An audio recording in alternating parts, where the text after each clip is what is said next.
Welcome back to my channel. আশা করি সকলে ভালো আছো। তোমাদের মুখার্জি একাডেমিতে যে এখন যেটা দেখতে চলেছো সেটা হচ্ছে MS Excel. MS Excel class 11 class 12 এর একটি গুরুত্বপূর্ণ একটি বিষয়। তো এবছরে যারা ক্লাস 11 এ পড়ছো, যারা ক্লাস 11 মডার্ন কম্পিউটার অ্যাপ্লিকেশন নিয়ে পড়ছো, তাদের একটি স্যালারি শিট তৈরি করার পদ্ধতি তোমাদেরকে দেখাবো। সেটা দেখতে পাচ্ছ এখানে দেওয়া আছে salary sheet of March 2025, employee ID, employee name, basic, DA, HRA, MA, gross, tax, PF, net and এবং এখানে একজনের মানে ডেটা দেওয়া আছে। ঠিক আছে? E001 এ সরকার 20,000 এবং এম এ হচ্ছে 300। বলছে 5 জন এমপ্লয়ি তথ্য টাইপ করো নিচের সূত্র অনুযায়ী। DA, HRA, gross, tax, PF, net নির্ণয় করো। এবং প্রত্যেকটি দেখতে পাচ্ছ সূত্র বলে দেওয়া আছে। ডিএ হচ্ছে 40% অফ ডিএ বেসিক। ঠিক আছে? এইচআরএ বলা আছে, এইচআরএ হচ্ছে 12% অফ বেসিক। এছাড়া তোমরা দেখতে পাচ্ছ যে এখানে আমাদের বাকি যেগুলো গ্রস, ট্যাক্স, পিএফ, নেট সব বলে দেওয়া আছে, ফর্মুলা সূত্র দেওয়া আছে। এবং এমপ্লয়ীদের তথ্যগুলি নামের অধক্রম অনুযায়ী সাজাও। যেসব এমপ্লয়ীদের স্যালারি 10,000-এর বেশি তাদের রেকর্ডগুলি আলাদা করো। দেখো, এই যে একটা সহজ একটা এক্সেল প্রোগ্রাম দিয়েছে, এটা আসলে তোমরা প্র্যাকটিস করতে পারো। তোমাদের পরীক্ষায়, যারা প্র্যাকটিক্যাল পরীক্ষা এখনো হয়নি, তাদের জন্য এটা ইম্পর্টেন্ট আছে, আমি বলে রাখছি। তো এরকম একটা প্রজেক্ট অথবা তোমাকে এক্সেলে করতে দিতে পারে, তো সেই জন্যই ভিডিওটা করা। তো ভিডিওটি তোমাদের বন্ধুদের সাথে শেয়ার করো যদি কাজে আসে। যারা এখনো প্র্যাকটিক্যাল এক্সাম বাকি আছে তারা অবশ্যই জানিও। তারা তাদের যদি কোনো প্রজেক্ট থাকে সেটা আমাকে জানিও, তাহলে তোমাদেরকে ভিডিও মাধ্যমে দেখিয়ে দেবো। আর এই প্রজেক্টটা বা এই এক্সেলটা যদি কারোর পরীক্ষায় এসে থাকে তাহলে জানিও, কমেন্টের মাধ্যমে জানাতে ভুলো না। চলো শুরু করা যাক। এক্সেল সফটওয়্যারটি আমরা ওপেন করি। এক্সেল সফটওয়্যারটি আমরা ওপেন করছি। এখানে ফাইলে আমরা নতুন একটা ফাইল তৈরি করে নিচ্ছি, ব্ল্যাঙ্ক ওয়ার্কবুক। প্রথমে আমরা ব্ল্যাঙ্ক ওয়ার্কবুক তৈরি করে নিলাম।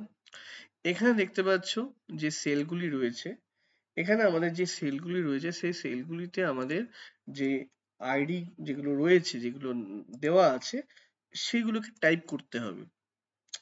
এবং টাইপ করার জন্য আমাদের প্রথমে যে রোটা আছে সেই রোটাতে ছেড়ে দিতে হবে। সেই রোটা হচ্ছে স্যালারি শিট অফ মার্চ 2025 লেখাটা দেখাবে। আমরা সেকেন্ড রো থেকে আমরা লেখাটা স্টার্ট করব। এমপ্লয় আইডি, ঠিক আছে? Employee ID, employee ID. তো এই যে এমপ্লয় আইডি আমি লিখলাম, এইভাবে প্রত্যেকটা সেলে তোমাদেরকে পরপর লিখতে হবে। ঠিক আছে? আমি এই লেখাটি আমি অলরেডি লেখা আছে, আমি সেখান থেকে কপি করে নিচ্ছি যাতে আমাদের সময়টা তাড়াতাড়ি হয়ে যায়।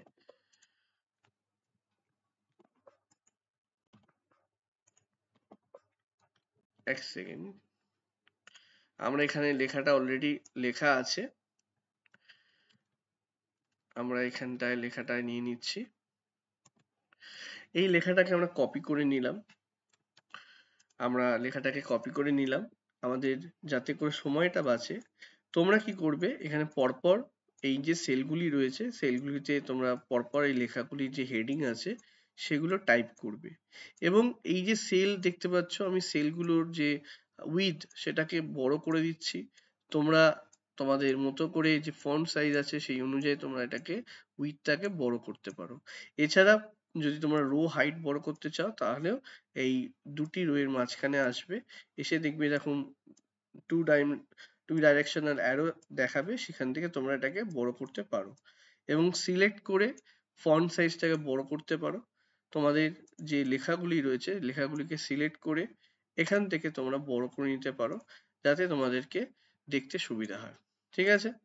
আমরা এখানে ফন্ট সাইজটাকে বড় করে নিলাম।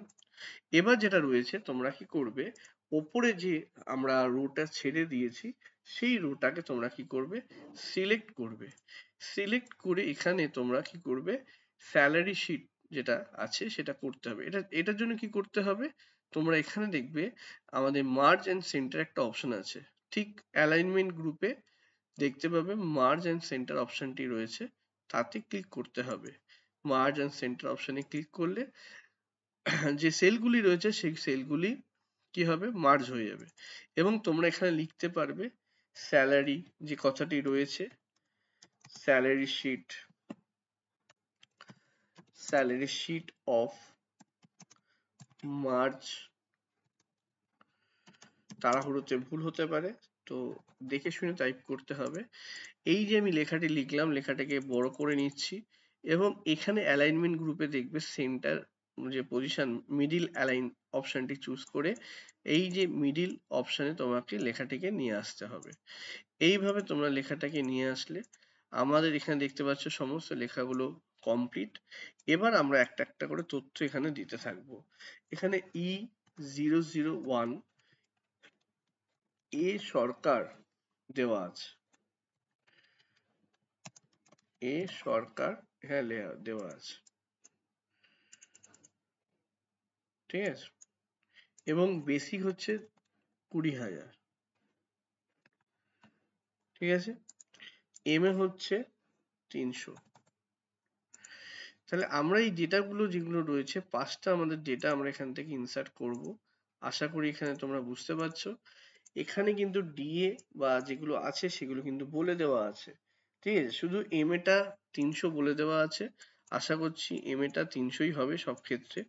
আমরা এই বাকিগুলোকে ক্যালকুলেশন করব, তোমরা দেখে নাও কিভাবে ক্যালকুলেশন করতে হয়। এখানে বলেছে তোমাকে 5 জন এমপ্লয়ের নাম টাইপ করতে হবে। তাহলে 5 জন এমপ্লয়ের নামটা আমরা আগে টাইপ করে নিই, তারপরে একটা একটা করে আমরা করা যাবে। এখানে পি ডে লিখছি, পি ডে, ঠিক আছে। তার বেসিক হচ্ছে 25,000 এবং এখানে E003 এবং আর রয়, এটা হচ্ছে 22,000, ঠিক আছে। E004 এখানে টি মন্ডল, এটা আমরা লিখছি 26,000 এবং E005 এখানে এস দাস এবং এখানে 30,000। তাহলে আমরা এখানে দেখতে পাই যে সমস্ত যে ইনফরমেশন গুলো আমরা এখানে এমপ্লয়ীদের ডেটা গুলোকে টাইপ করে নিলাম, আমরা প্রথমে টাইপ করলাম। এরপর আমরা ডিএ টাকে নির্ণয় করব। ডিএ হচ্ছে 40% অফ বেসিক, ইকুয়াল সাইন বসাবে, এখানে ক্লিক করবে, ইনটু দেবে 40% চিহ্ন, 40% লিখে এন্টার দেবে। তাহলে আমাদের এখানে দেখতে পাচ্ছ যে যেটি রয়েছে আমার 40% যে ডিএ মানে বেসিকের উপর সেটা চলে এসেছে। এইচআর এ হচ্ছে 12%। তো 12% হচ্ছে কিসের উপর, বেসিক। আগে ইকুয়াল দিয়ে বেসিকের উপর ক্লিক করবে, ইনটু 12% ক্লিক করে এন্টার, চলে এসেছে। এম এ দেওয়া আছে। গ্রস স্যালারি হচ্ছে বেসিক প্লাস ডিএ প্লাস তোমার হচ্ছে এইচআরএ প্লাস হচ্ছে এম এ, এটা এন্টার প্রেস করবে, ফলাফলটা দেখাবে। ট্যাক্স হচ্ছে গ্রসের ওপর 5%, গ্রস স্যালারির ওপর 5% হচ্ছে ট্যাক্স। ওকে, 5% আমরা লিখলাম। আর পিএফটাও গ্রসের ওপর 10%, পিএফটা হচ্ছে গ্রসের ওপর 10%, আমরা এখানে লিখলাম, ফর্মুলাটি এন্টার করলাম। দেখতে পাচ্ছ প্রত্যেকটা ক্ষেত্রে আমরা কিন্তু সেল অ্যাড্রেসটা ব্যবহার করছি। সেল অ্যাড্রেসটা অবশ্যই কিন্তু গুরুত্বপূর্ণ। গ্রস স্যালারির উপরে কিন্তু 10%ই পিএফটি নির্ণয় করা হচ্ছে 10%। এবার লাস্ট হচ্ছে নেট স্যালারি, ইকুয়াল বসাতে হবে, গ্রসে ক্লিক করতে হবে, গ্রসে ক্লিক করে minus tax minus PF enter করতে হবে। তাহলে আমাদের এখানে নেট স্যালারিটি পেয়ে যাব। এই একইভাবে আমাদের প্রত্যেকটি ফর্মুলা ব্যবহার করে তোমরা করতে পারো প্রত্যেকটা সেলে। বাকি যে 4 জন আছে সেক্ষেত্রে একই ফর্মুলা ব্যবহার করে। এছাড়া আমি তোমাদেরকে একটা শর্টকাট মেথড দেখাচ্ছি, সেটা হচ্ছে তোমরা এখানে যাবে, ফিল হ্যান্ডেলের সাহায্যে এটাকে যে ফর্মুলাটি আছে বাকি সেলগুলিতে কপি করে দেবে। ঠিক আছে, এইভাবে তোমাদের করতে সুবিধা হবে। এটা তোমরা লিখতে পারো যে আমরা ফিল হ্যান্ডেলের সাহায্যে বাকি যে 4টি এমপ্লয় আছে তাদের ডেটাগুলিকে আমরা যে ফর্মুলা আছে ডেটা এবং ফর্মুলাগুলোকে আমরা কপি করে পেলাম। তোমরা লিখতেই পারো যে ফর্মুলাগুলিকে ফিল হ্যান্ডেলের সাহায্যে আমরা কপি করে পেলাম। তাহলে এইভাবে আমরা কপি করতে পারি। কপি করে নিলাম বাকিগুলো এবং এখানে আমরা একটা বর্ডার দেওয়ার জন্য ফন্ট কমান্ড গ্রুপে গিয়ে এখান থেকে অল বর্ডার অপশনে ক্লিক করে বর্ডার দিয়ে দিলাম। ঠিক আছে, এইভাবে আমাদের স্যালারি শিটটা তৈরি হয়ে গেল, আশা করি বুঝতে পারছো। এবার বলছি এমপ্লয়ের তথ্যগুলির নামের উদ্যোগক্রম অনুযায়ী সাজাও। দেখো এখানে নামের উদ্যোগক্রম অনুযায়ী সাজাতে গেলে তোমাকে এখানে সিলেক্ট করতে হবে। সিলেক্ট করে এখানে দেখবে শর্ট অ্যান্ড ফিল্টার অপশন আছে। এখানে তোমরা কাস্টম শর্ট অপশনটি বেছে নিতে পারো। কাস্টম শর্ট অপশনটি বেছে নিলে এই শর্ট ডায়লগ বক্সটি দেখতে পাবে এবং এখানে তোমরা এমপ্লয় নেমটি সিলেক্ট করবে। শর্ট বাই অপশনে এমপ্লয় নেমটি সিলেক্ট করবে এবং এখানে দেখো এখানে নির্দিষ্ট করে তোমার যেহেতু বলা আছে নামের উদ্যোগক্রম অনুযায়ী সাজাতে হবে, তাহলে অবশ্যই কিন্তু তোমাকে এটা মেনটেন করতে হবে যে A থেকে Z পর্যন্ত আমরা লিখতে চাই, এখানে ওকে করতে হবে। তাহলে এখানে যে লেখাগুলি আছে দেখতে পাচ্ছ সব নামের উদ্যোগক্রম অনুযায়ী সাজানো হলো। ঠিক আছে, এবার যেটা রয়েছে, এবার এমপ্লয়ীদের স্যালারি 10,000-এর বেশি যাদের তাদের রেকর্ডগুলো আলাদা করে দেখাও। দেখো 10,000 নয়, এটি 1 লাখ আছে, আমি পড়তে ভুল করেছি, 1 লাখ। তো এখানে কারো স্যালারি তো 1 লাখের বেশি নয়, এটা হয়তো প্রশ্নে ভুল দেওয়া আছে, 10,000ই হবে যাদের এমপ্লয়ীদের স্যালারি। আচ্ছা, এটা হয়তো ভুল দেওয়া আছে, যাদের স্যালারি হচ্ছে এখানে দেওয়া আছে, প্রশ্নটি দেখতে পাচ্ছ, এখানে প্রশ্নটি তোমরা দেখাও যেসব এমপ্লয়ীদের স্যালারি 10,000 হবে, এটা 1 লাখ দেওয়া আছে, 1 লাখের বেশি তাদের রেকর্ডগুলি আলাদা করো। তাহলে এখানে সেভাবে তো করা সম্ভব নয়। তাহলে আমরা কি করব, এখানে আমরা 10,000কে ধরে নিচ্ছি এবং এখানে যে রেকর্ডটি আমরা এখানে অ্যাপ্লাই করব, ফিল্টার অপশনে যাব। ফিল্টার অপশনে গিয়ে আমরা এখানে কি করব, এই যে দেখতে পাচ্ছ নাম্বার ফিল্টার, এখানে গ্রেটার দেন আমরা যে 10,000 সেটা লিখব 10,000। কারণ এখানে যদি যে তথ্যটা দেওয়া আছে সেই তথ্য অনুযায়ী যদি আমরা লিখি আমরা, তাহলে কোনো ইনফরমেশন এখানে দেখাবে না, দেখতে পাচ্ছ।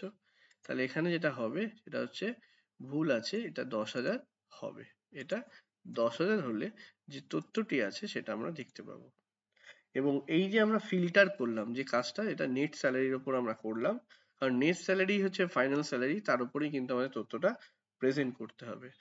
এছাড়া তোমাদেরকে এটা ছাড়া আমার একটা জিনিস দেখিয়ে দিই, সেটা হচ্ছে যদি তোমাদের নাম এবং যে স্যালারি আছে সেটার উপর যদি বার চার্ট দেখাতে বলে, তাহলে ইনসার্টে যাবে।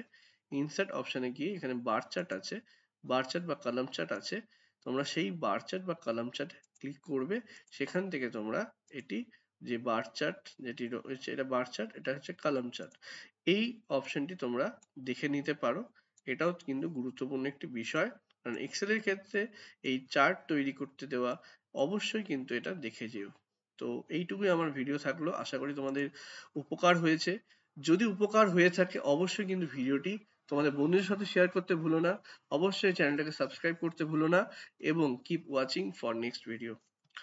Thank you for watching the video, thank you guys for supporting me.